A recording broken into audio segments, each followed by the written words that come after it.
우리가 잘 행하는 가운데 지치지 말지니.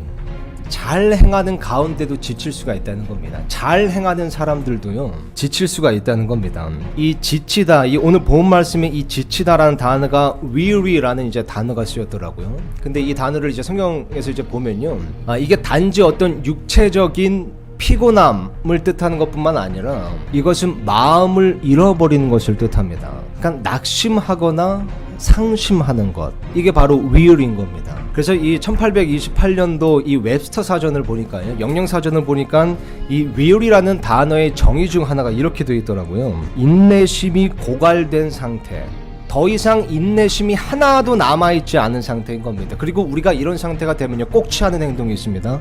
포기하는 거예요. 여러분, 그렇다면 왜 우리가 이렇게 잘 행하는 가운데 지치고요 또 잘 행하는 것을 포기하고 싶은 유혹에 빠질 때가 있을까요? 오늘 5가지만요 오늘 성경 말씀을 통해서 그 이유를 잠깐만 생각해 보도록 하겠습니다. 첫 번째는요, 여러분, 우리가 때때로 잘못된 것을 심기 때문입니다. 오늘 본문 말씀 보니까요 7절에 이렇게 쓰여 있습니다. 속지 말라. 하나님은 조롱당하지 아니하시나니 사람이 무엇을 심든지 또한 그것을 거두려. 이걸 보니까요 심는 것에는 2가지 법칙이 있습니다. 심은 대로 거두는 것하고요, 또 작은 씨가 심겨서 큰 나무가 된다는 겁니다. 그래서 여러분, 우리가 우리 삶 속에 무엇을 심는가도 굉장히 중요하지만요, 또한 그렇기 때문에 우리 생각 속에 무엇을 심는가도 대단히 중요한 겁니다. 여러분, 우리가 자꾸 우리 생각 속에 포기하려는 생각을 심으면요 그것은 자라서 결국 포기하게 만들 겁니다. 여러분, 보면 항상 그렇습니다. 우리가 무언가를 포기했다면요 그것을 실제로 포기하기 전에 우리는 이미 생각 속에서 수십 번을 포기한 적이 있는 겁니다.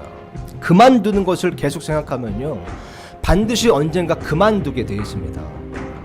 나는 더 이상 할 수 없어. 하나님은 나를 버리셨어. 하나님은 나를 떠나셨어. 어차피 이건 안 될 일이야. 더 이상 가능성이 없어. 희망이 없어. 이런 부정적인 생각들이 우리 생각 속에 심겨서 우리가 지치는 겁니다. 우리가 기진하는 겁니다. 그리고 그것이 자라서 결국 우리로 하여금 포기하게 만드는 겁니다. 작은 씨앗이 심겨서 큰 나무가 되고요, 심은 대로 거두는 법인 겁니다. 그래서 히브리서 말씀에 보면요 이렇게 쓰여있습니다. 제가 화면에 띄워놨는데요, 12장 3절 보니까요, 죄인들이 자기를 대적하여 이처럼 거역한 것을 견뎌내신 분을, 예수님이죠, 예수님을 깊이 생각할지니. 그러니까 생각 속에 예수님을 두라는 겁니다. 깊이 두라는 겁니다. 그죠? 이것은 이유가 나오죠. 너희가 너희 생각 속에서 지치고 기진하지 아니하게 하려 함이라. 예수님을 깊이 생각하는 겁니다. 부정적인 생각이 아니라 긍정적인 생각, 건전한 생각, 그리고 예수님을 깊이 생각하라는 겁니다. 그래서 여러분, 이 weary라는 단어를요 사전에 보면 또 이렇게 정의되어 있더라고요. 보니까요, 좌절 혹은 절망, 그러니까 discouragement에게 생각이 굴복하는 것. 그러니까 쉽게 말하면요, 좌절이라는 것에 우리의 생각이 무릎을 꿇는 겁니다. 그래서 오늘 본문 말씀에서 우리가 잘 행하는 가운데 지치지 말라는 권면은요, 우리가 잘 행하는 가운데 낙심과 포기하려는 생각에 무릎 꿇지 말라는 겁니다. 포기하려는 생각에 무릎 꿇지 말라는 겁니다. 그럼 만약 우리의 생각 속에요 부정적인 생각 혹은 포기하려는 생각이 있다면 그것부터 다뤄야 됩니다.